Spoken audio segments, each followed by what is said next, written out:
Hello বন্ধুরা, সবাই কেমন আছো? আশা করছি সবাই খুব ভালো আছো আর আমিও ভালো আছি। তো চলো আজকে আমরা ঘুরতে চলে এসেছি শান্তিনিকেতন।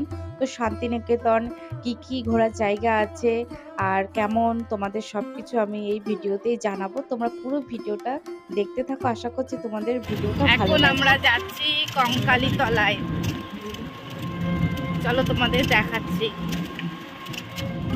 আর যাওয়ার পথে আমাদের টোটো ড্রাইভার বলল যে সেই বটগাছ, এই বটগাছটি রবীন্দ্রনাথ ঠাকুর নিজে হাতে রোপণ করেছিলেন এবং শেষ বয়সের দিকে এই বটগাছের তলায় বসে তিনি অনেক কবিতা লিখেছিলেন। আর যাওয়ার পথে খুব সুন্দর সুন্দর মাটির ছোট ছোট বাড়ি দেখছিলাম আর প্রাকৃতিক সৌন্দর্য দেখতে দেখতে আমরা কঙ্কালীতলায় যাচ্ছিলাম। প্রথমে আমাদেরকে কঙ্কালীতলা মন্দির, সেখানে যেটা সতীপীঠ, সেখানে নিয়ে যাচ্ছিল। শান্তিনিকেতন থেকে প্রায় 9 কিলোমিটার দূরত্বে, সময় লাগবে টোটোতে 20 থেকে 25 মিনিট পর্যন্ত।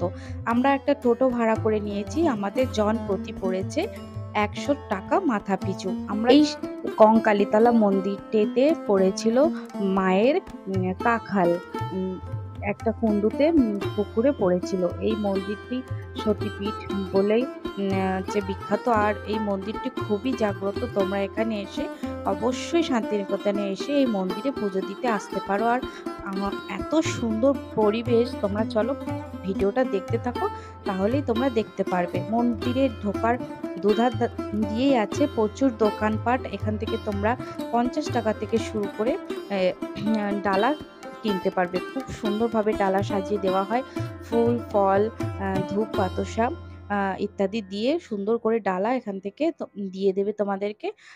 50 টাকা থেকে ডালা শুরু। এই দেখো সবাই এখানে পুজো দিচ্ছে। আমরা যেহেতু সকাল সকাল চলে এসেছি, এখন বাজে 8:30 মতো, ওই জন্য একদম তেমন একটা ভিড় হয়নি। বেলা বাড়ার সাথে সাথে এখানে হয়ে যায় প্রচুর মানুষের ঢল, আর লাইনও পড়ে খুবই লম্বা। তাই জন্য তোমরা যদি আসো একটু সকাল সকাল আসার চেষ্টা করবে। আর এখানে হচ্ছে বিভিন্ন সাঁওতালিদের নাচ, গ্রুপ ওয়াইজ 3-4টে গ্রুপ আছে এখানে সাঁওতালিদের নাচ। তোমরাও সঙ্গে তালে তাল মিলিয়ে নেচে নিতে পারবে। সামান্য কিছু তোমরা যা দেবে ওরা তাতেই সন্তুষ্ট। তো চলো দেখতে থাকো, আর আমরাও একটু নাচ করি। তোমরা চলো আমার সঙ্গে দেখতে থাকো।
গানের তালে তালে নাচার পর্ব শেষ, এবার মন্দিরে পুজো দেওয়ার পালা। তো আমরা এখানে কপালে তিলক দিয়ে দিচ্ছিল আমাদেরকে, তো আমরা তিলক টিলক কেটে নিয়ে তারপরে আমরা সোজা লাইনে চলে যাব লাইন দিতে মাকে দর্শন করার জন্য এবং পুজো দেওয়ার জন্য।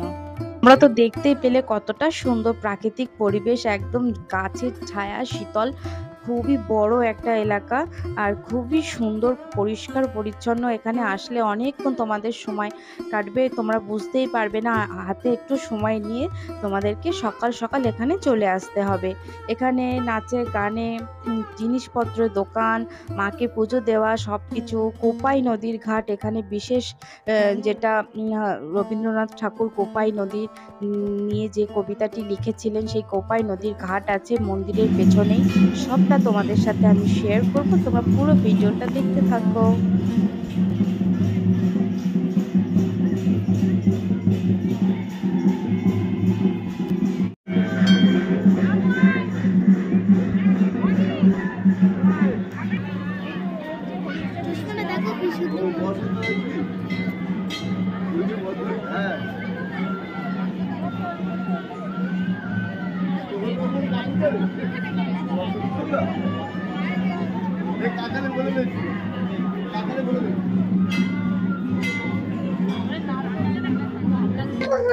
এই দেখো হাতে ডালা নিয়ে আমরা দাঁড়িয়ে পড়েছি লাইনে। এখন দেখতে দেখতে লাইনটা বেশ লম্বা হয়ে গেছে, তো আগে থেকেই আমার মা লাইনে দাঁড়িয়েছিল, তো আমরা সেখানেই চলে এসেছি। চলো এবার পুজোটা দিয়ে কোপাই নদীর ঘাট তোমাদেরকে দেখাবো। এই যে মন্দিরের ভিতরটা গোল করে ঘুরে পুরো লাইন, এই যে, তো আমরা পুজোটা দিয়ে নিই। আর এই যে দেখো বন্ধুরা, এই সেই কুণ্ড, এই বিশেষ কুণ্ড, এখানেই পড়েছিল মায়ের কাখাল। তো এই কুণ্ডের মধ্যে এখনো সেই মায়ের কাখাল আছে, এর মধ্যে ফুল টুল সবকিছু ফেলা নিষেধ আছে। আর এই পুকুরের জল সবাই মাথায় ছিটিয়ে নিচ্ছিল কল্যাণের জন্য। তারপরে পুকুরটাকে সবাই পরিদর্শন করছিল এক পাক করে, তো আমরাও করে নেব। আর এই গাছে সবাই মানতের জন্য ঢিল বেঁধেছে, ধাগা সুতো বিভিন্ন কিছু এখানে বেঁধেছে সবাই। তো আমাদের ওইদিকে সবকিছু করার পরে আমরা চলো এবার চলে যাচ্ছি সেই বিখ্যাত কোপাই নদীর ঘাট, যেখানে রবীন্দ্রনাথ ঠাকুর লিখেছিলেন, সেই আমাদের ছোট নদী চলে আঁকে বাঁকে, বৈশাখ মাসে তার হাঁটু জল থাকে, পার হয়ে যায় গরু, পার হয় গাড়ি, দুই ধার উঁচু তার, ঢালু তার পাড়ি। এই সেই নদী, সত্যি দুই ধার উঁচু আর পাড়িটা একদম ঢালু, কিন্তু দেখো পুরো শ্যাওলাতে একদম ভরে গেছে, নদীর জল তো দেখাই যাচ্ছে না। আর অনেকে এখানে স্নান করছিল নদীর ঘাটে। আর এখানে খুব সুন্দর বাউল গান হচ্ছিল।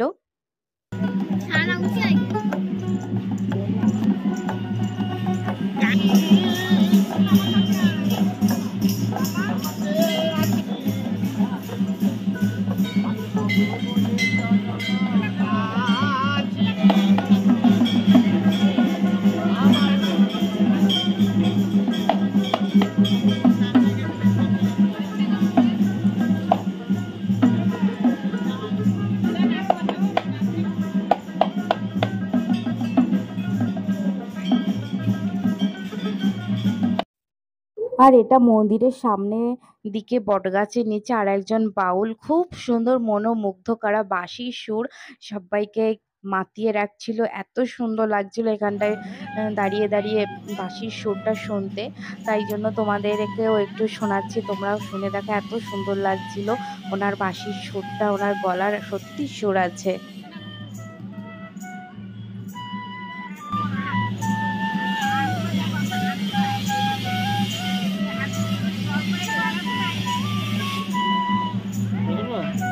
তুলেছি ফটো। মন্দির প্রাঙ্গণ থেকে বেরিয়ে যেখানে টোটো স্ট্যান্ড, টোটো সব দাঁড়িয়ে থাকে, তার পাশেই আছে খুব সুন্দর এই শিব মন্দির।